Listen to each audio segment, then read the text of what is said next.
Students, I hope you can make sense of just this, brief part of this passage. The most important expression over here is iterative performance. Could anybody reflect on what is this iterative performance?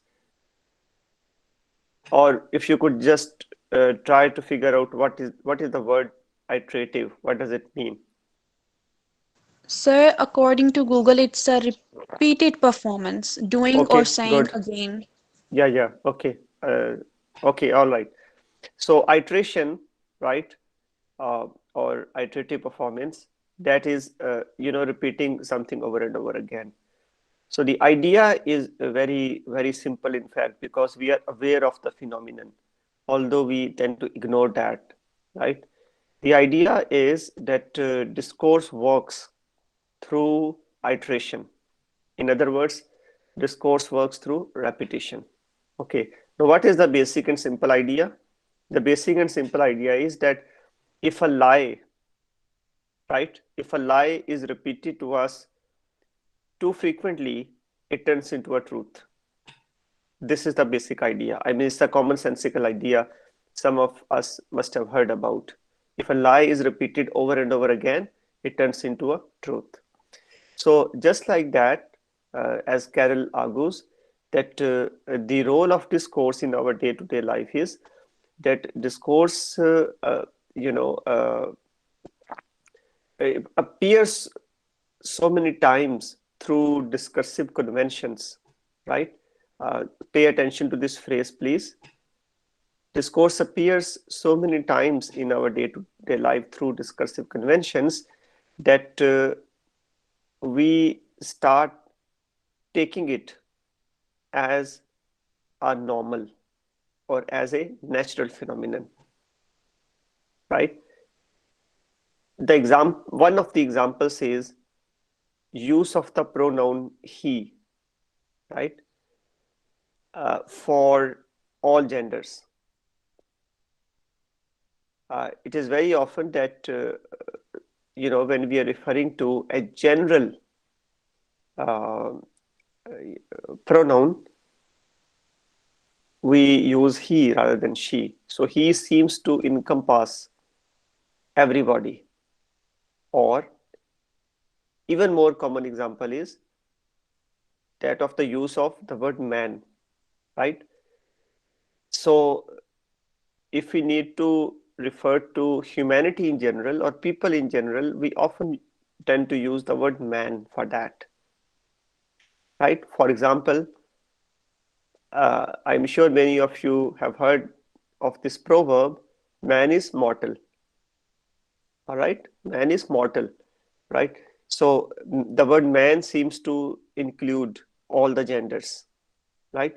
But the word is repeated so many times, and this proverb is repeated so many times that we never question the fact that male, the word which is used for male gender only, that can uh, include or that can be treated as representative of women as well. So why don't we say woman is mortal for all human beings, right? Or why don't we say men and women are mortal, right? Or even better, did you notice the order of the words in my last sentence? I said men and women are mortal, right? Even this statement, men and women are mortal, even this statement is naturalizing a certain discursive convention. And the discursive convention is to use the male gender first, to name the male gender first and the female gender later, right? So why don't we instead say women and men are mortal? Does it look awkward using the female expression first and male expression later, right? So the other day I was writing an application. I started writing as dear sir slash madam. So did you notice that I'm using a certain discursive convention, which is writing the male gender first and the female gender later in the application, sir, madam? Why don't we say dear madam slash sir. All right. So this is what we mean by the naturalization of certain discursive conventions. If the phrase discursive conventions confuses you, you can also use the expression the conventions in language, right? Even if that will be too simplistic, but still it makes some sense, right? So there are certain conventions in our language or in our day-to-day discursiveness or discursivity which naturalize certain truths through iteration. They are repeated for so many times that they become a new truth or they become a new norm, right? And that norm has such a powerful presence that the way we use a certain discursive convention in our language, that is reflected in our practice as well, right? So the preference, right? The preference that we give to male gender in our communication, right? That preference is not limited just to language. Rather, that preference is reflected in our practice as well, very often. Okay, so some of you might be aware of the word patriarchy. Does anybody know what is patriarchy? Yes, sir. Yes, sir. So what is that? Patriarchy. Male dominancy. Very good. In Okay, so household, that is yes, male sir. dominance. Society of men. So it is patriarchy is institutionalized male dominance. When I say institutionalized male dominance, by that I mean conventionalized male dominance. How it is conventionalized? The male dominance is conventionalized through certain discursive practices, right? And those discursive practices are reflected through the language that we use. I just gave you examples, right? So it is only in a patriarchal society that you can always prioritize the male pronoun over the female pronoun, right? But if the society is not patriarchal, then you will face challenge while using the language in such a manner, right? And you will have to use more neutral, gender neutral pronouns in your day-to-day communication.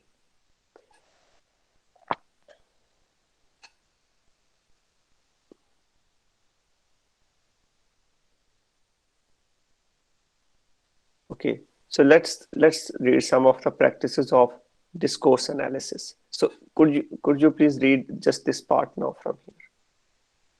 Yes, sir. It is just a minute, sir. So, it is for this reason that Phillips and Jorgensen argue that the analysis of a discursive instant should include an analysis of the discourses and yawns articulated in the production and consumption of the text, an analysis of the linguistic structure, and considerations about whether the discursive practice reproduces or instead restructures the existing order of discourse and about what consequences this has for the broader socio-cultural practice. Okay, and maybe we can read this last part as well. The analysis of textual features such as narrative voice, grammar, wording, and so on provides insights into the ways in which texts treat events and social relations and thereby construct particular versions of reality, social identities, and social relations, right? So now, based upon our prior understanding of discourse, just today, these are some of the practices of critical discourse analysis or discourse analysis. First one, so when we engage in discourse analysis, we pay attention to the genres which are at the basis of the production and consumption of particular text. The example is the study of or the analysis of a certain narrative in the case of the genre of novel. Okay, it could be a genre of drama as well, or poetry for that matter. Okay, so while we read various literary genres, it is one you know uh, possible analysis that we can engage in, and that is the privilege that a voice carries in a particular literary text. Very often, when we read a literary text, we are so engaged in, and if that is a novel, we are so much engaged in the plot and the story and the suspense that we tend to ignore that the story is being told by somebody, and that somebody who's telling the story is not the writer. Instead, the somebody who is telling the story is in fact a narrator. Okay, so when as readers we read a literary story or a literary novel, we are not in touch with the author or the novelist or the short story writer. In fact, we are in touch with the narrator who is telling us, who is narrating all the events of the story to us. So the narrator is uh, something constructed. Narrator is constructed by the author. Now, while engaging in discourse analysis, what we do is we identify the role of the narrator in a particular text. Now, one of the elements that we can look at is the gender of the narrator. And does that narrator has a gender at all? Or we can look at the race, right? Race of the gender, depending upon the kind of text that we are coming across. Or we can look at the uh, class of the gender. So depending upon the class, gender, or race of the narrator in a particular story or in a particular novel, uh, we can reach many important conclusions. Okay, I'll give you an example which is a little more common, but I'm not sure how many of you have actually read the novel Heart of Darkness. Uh, but does anybody know this particular text by Conrad, Heart of Darkness?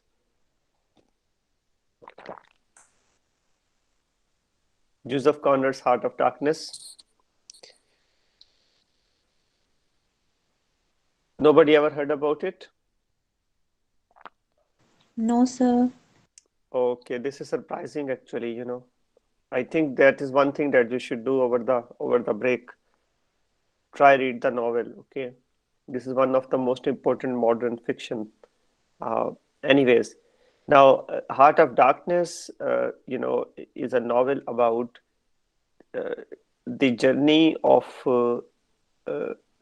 of a traveler, right, into various parts of Africa. Okay, so that is what the story is about.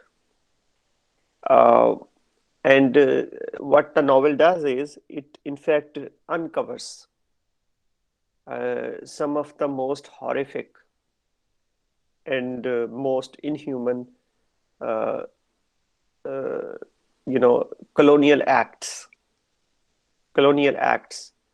in South Africa, in parts of Africa. Actually, um, it is the deeps of Africa where this traveler reaches, okay, and is able to see how the black African, how they are subjected to inhuman treatment by the white colonizers who reach there. Okay, so this traveler, in fact, bears witness to and records what is happening or what was happening over there. So he describes, for example, how the African people over there, they were treated just as disposable bodies, right? They were made to they were made to perform certain uh, inhuman labor, right? And then they could survive only as long as they could perform that labor, right? After their labor was over, or after their bodies were exhausted, there was nothing else to do, so they had no right to survive anymore. Okay, either they died natural death due to exhaustion and hunger, or they were killed by the white administrators. Okay, so this was just a very little bunch of white administrators who were stationed over there in Africa, in certain parts of Africa, and they kind of supervised or controlled is a better word, the black people who lived over there. Now, this seems to be a very a kind of humane story, in the sense that here is a writer who creates a narrator, right? And the narrator is so invested uh, into human suffering that he goes all the way, into the deeps of Africa, and kind of uh, becomes one of the pioneer people who can tell the world that whatever is happening there is not nice at all. Rather, the white people are, treating the African people just like animals, right?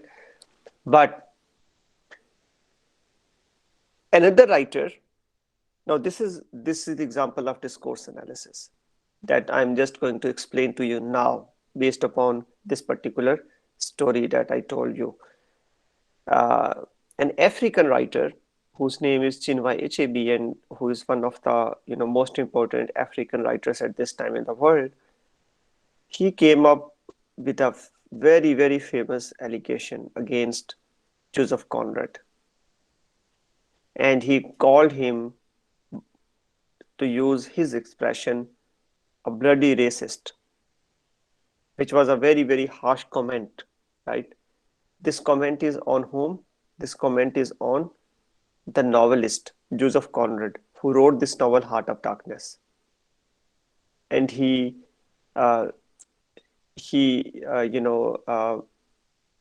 he levels the allegation of being a racist against Joseph Conrad, and the justification for this allegation he gives is this: according to him, the novel Heart of Darkness, through the novel Heart of Darkness, what Joseph Conrad has done is he has introduced to us a narrator who is a white man, right? So look at the race of that narrator, who is a white man. And we are told the whole story only through the perspective and lens of the white man. And the whole novel does not let any black man articulate even a word. So the novelist is racist in the sense that the novel is not the novelist is not even aware of the problematic narrator that he has produced. He has never assumed that the narrator could be a black man too. To that extent, that the narrator that the novelist has produced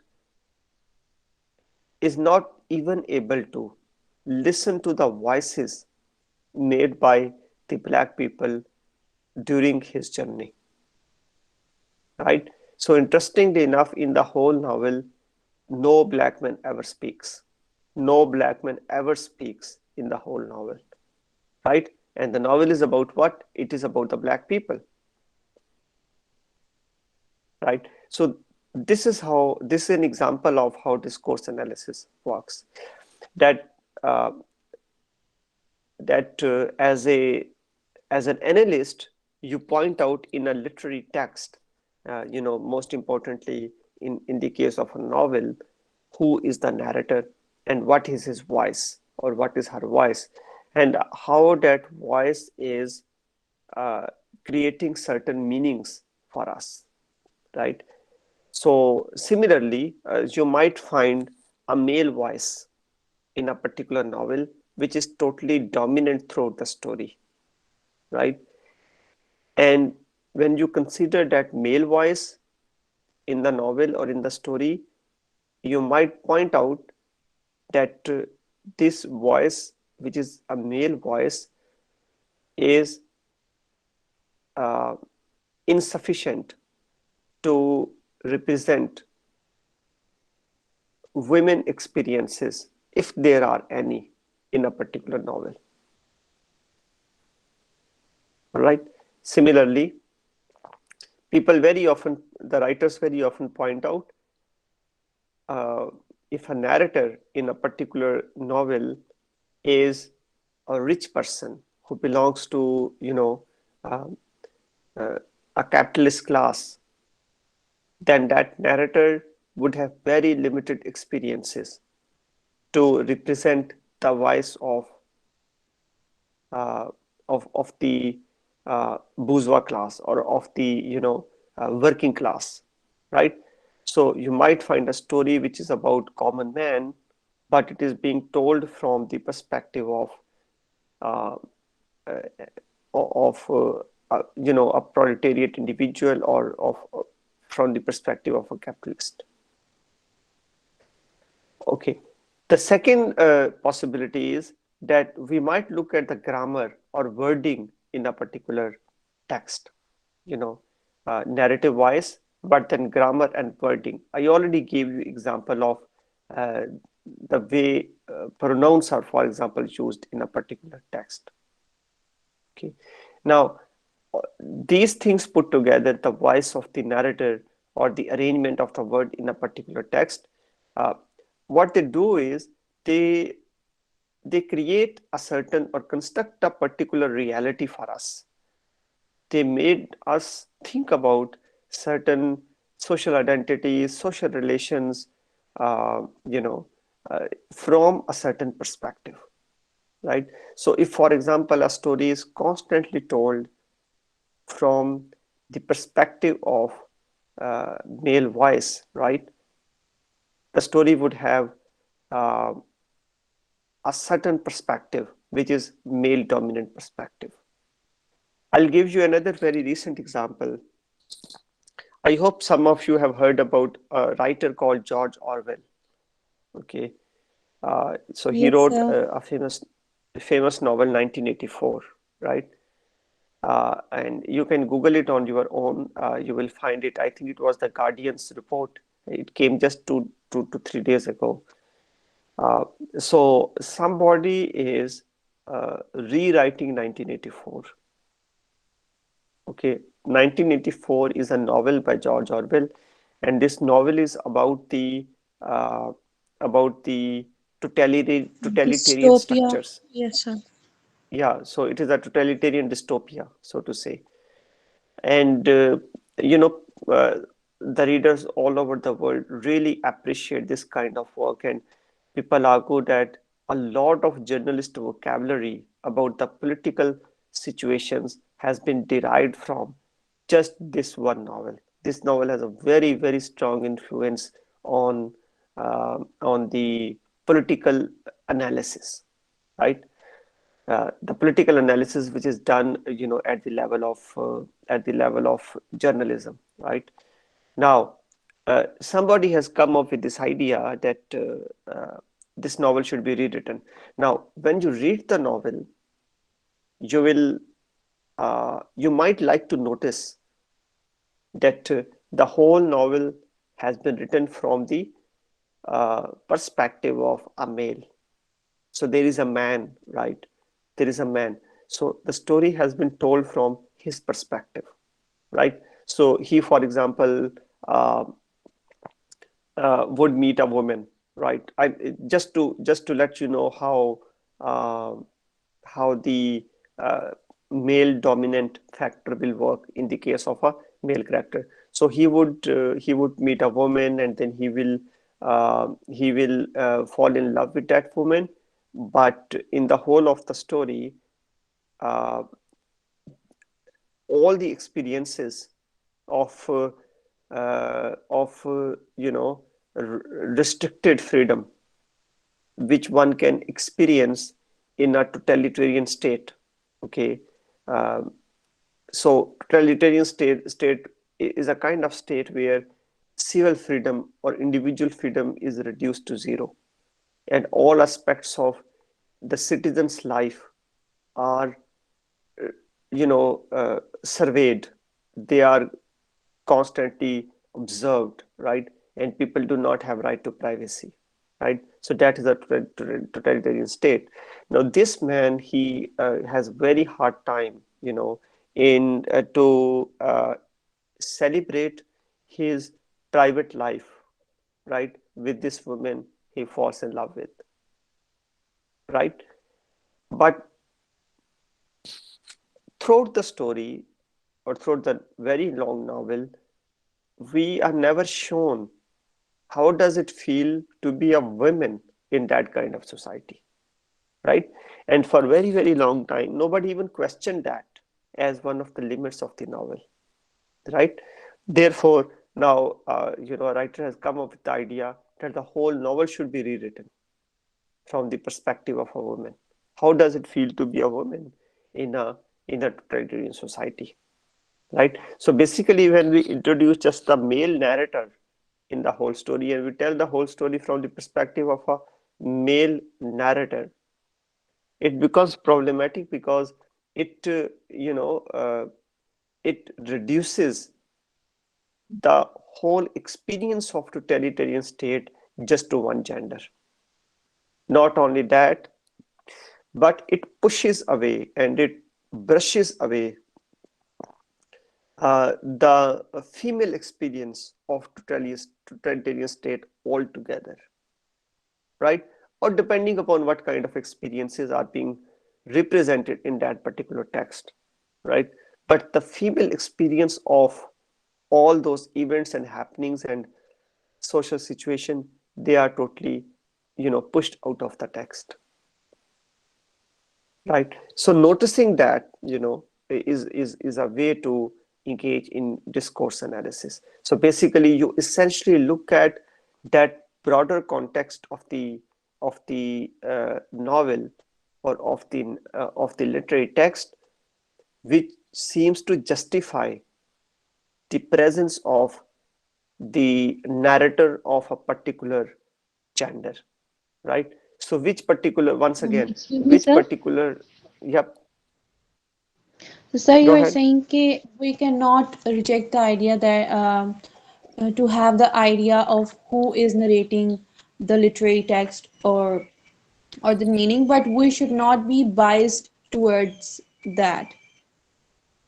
We should question why just the male voice, Yes, sir. and we should try to think of what would happen if this wild voice is replaced by a female voice.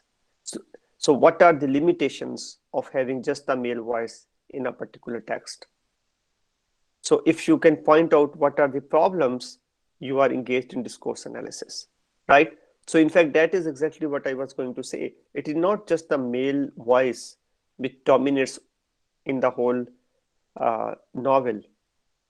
The dominance of male voice, in fact, rationalizes a certain discourse, right?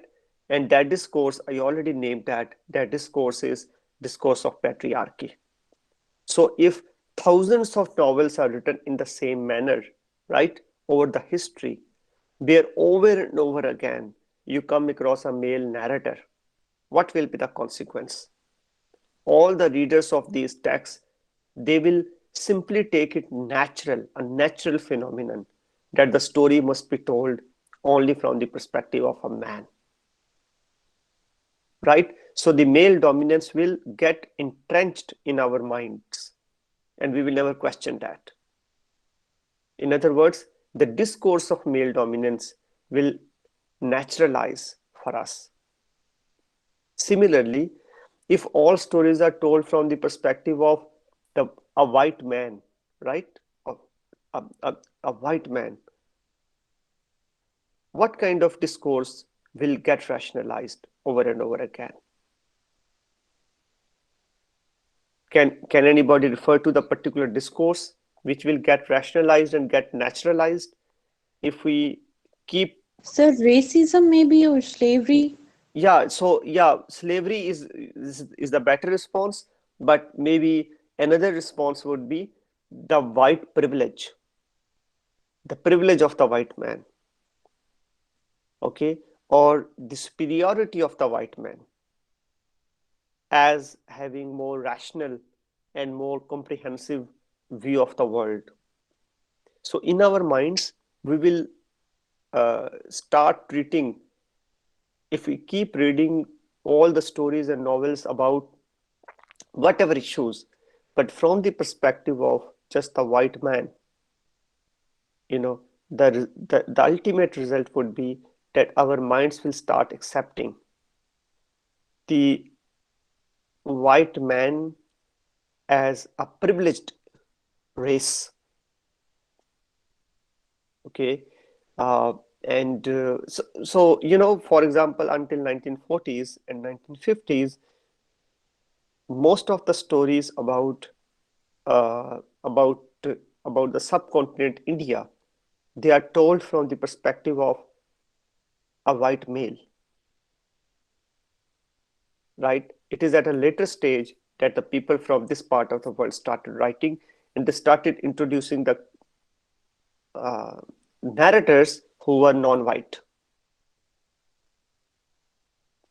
All right.